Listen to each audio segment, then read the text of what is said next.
Jace, I guess what led you to think that you should swing at that first pitch, and how excited were you after that?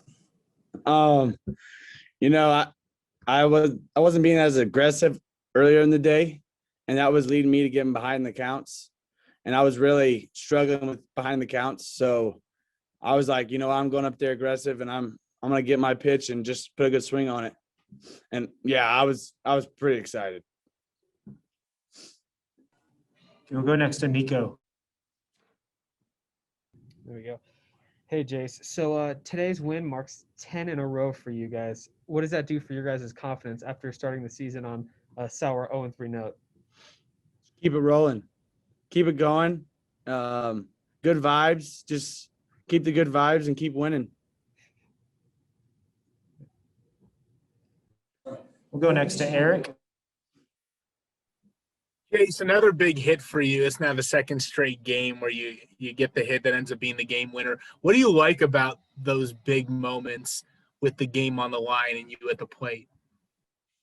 Just really embracing the moment and making every pitch count.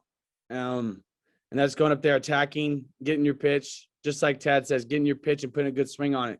And I think I'm relaxed and I'm just embracing the whole thing.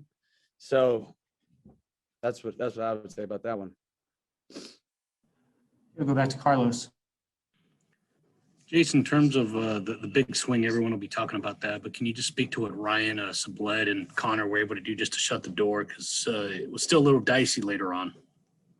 Huge. Both those guys threw extremely well today, and it was very much needed, especially Sub coming in there. I think it was bases loaded, comes in there, strikes out the first guy, strikes out, or what does he do on that guy? I don't even know. But what'd you do? Looping to first. I mean, it was huge. And I believe personally that switched the whole momentum because they had just tied the game. And you know what? He comes in, shuts the door. And you know what? Now we're rolling. Now we're going on hitting. And Connor Queen coming in there at the end was huge. Coming in there like that, relaxed. Just knowing that he can trust his stuff to get over the strike zone was huge. Go next to Nico. Hey, Jace. Right now, you're leading the Big 12 in home runs, RBIs, and total bases. And today you added 3 total bases and 2 RBIs to that in a spectacular fashion in the 8th inning. What's been the key to your success so far as you've been on one heck of a tear to start this season? Just staying with routine. Before the games, just staying with my routine. I mean, I hit an hour and 20 before the game. That's my routine. Hour and 20, and I go for about 30 minutes, and I go sit down, and then I come out to the field. I throw the ball against the wall, and it's just every day. And I think just sticking to that routine and just having the people to be able to stick to that routine is just huge here. Thanks, Jace. All right, we have time for just a couple more with Jace. We've got Eric next. Chase, when you're on a tear like this, how big of a benefit is it to be in this lineup where you're just surrounded by guys who pitchers can't pitch around you? Because even though you're at the plate, the guy behind you can hit a 3-run double, or the guy in front of you can hit a 3-run home run. What's the benefit of that for you as a hitter? I would say we're a bunch of savages in the box. I know that's weird to say, but that's what I think. When you get in that box, you're a savage in the box, and you're hunting that ball over the middle, getting your pitch. And we listened to a song before we come out to the field. It's "Freaks" by Timmy Trumpet, and we're just like, "Welcome to the Freak Show," because we're a bunch of savages. Ryan, when you come in with the bases loaded in the 6th, what was your mindset? And I guess just how big of a moment was that for you to get out of, just to kind of, like Jay said, kind of get you guys rolling? I think one of the biggest things that Coach Gardner preaches and that you kind of experience the longer you play is to not let the situation be too big and just execute pitches. And so coming in with bases loaded, you just got to trust your stuff and expect to get out of it. He'll go next to Eric. And after an outing to start the season where I guess you wouldn't call it your greatest of all time, what's allowed you to kind of get into that groove where you've now gone a couple straight scoreless? I mean, statistically, that first outing definitely was not good, but stuff wise, I wasn't really too upset with it. You know, just the ball didn't bounce the right way a few times, and just kind of like what Jace was saying, stick with a routine, play catch routine throughout the week, and just be ready when your name's called.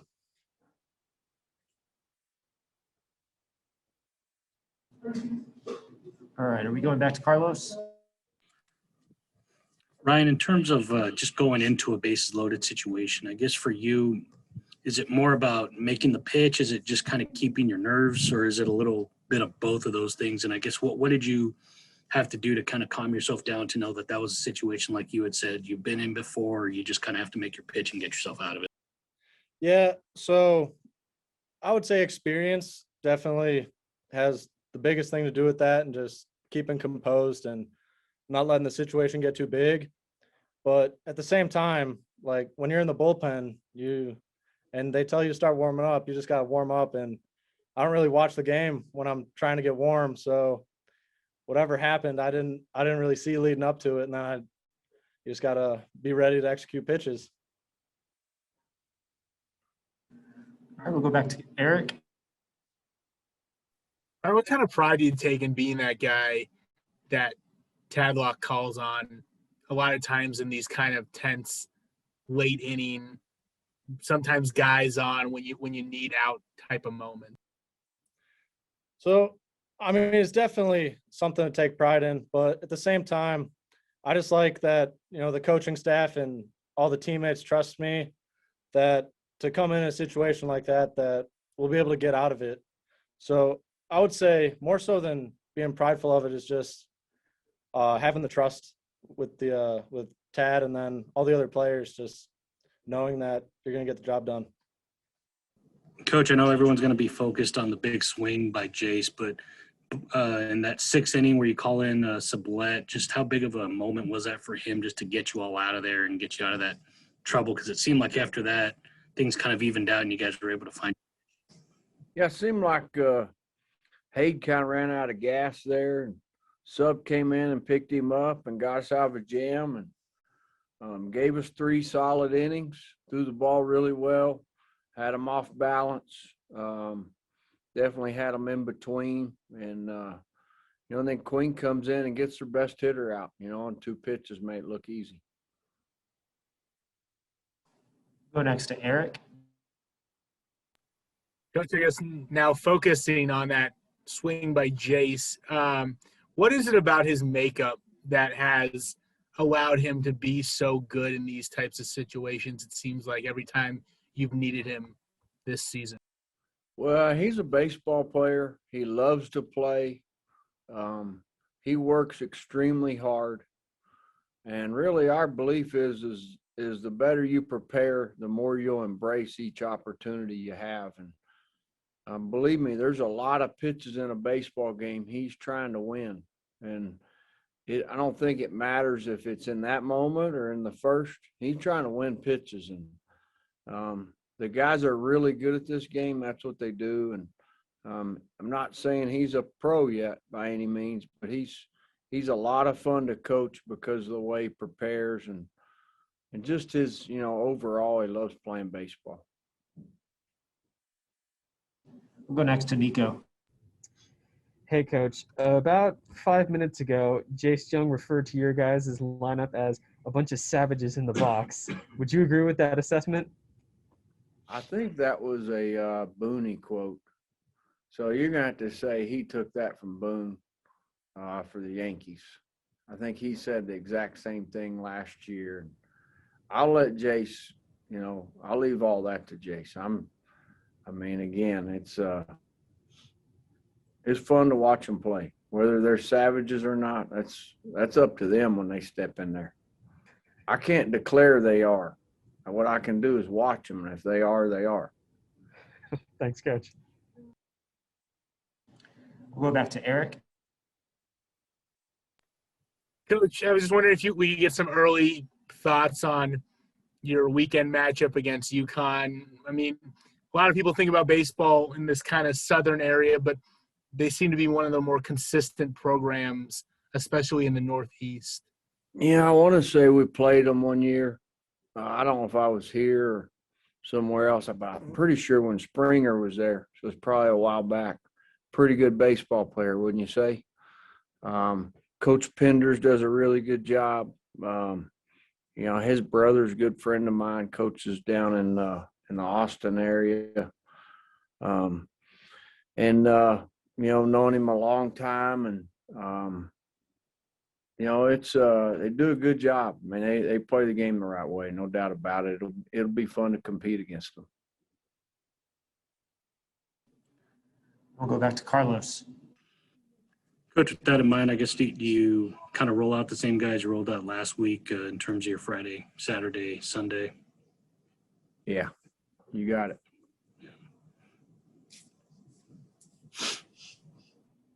Okay, we'll go back to Eric.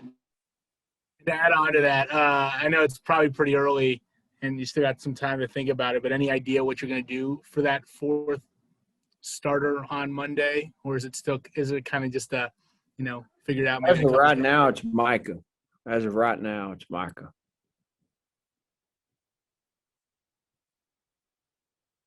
And we're just really trying to get a game time Monday. They got to fly out, so we're trying to work some things around.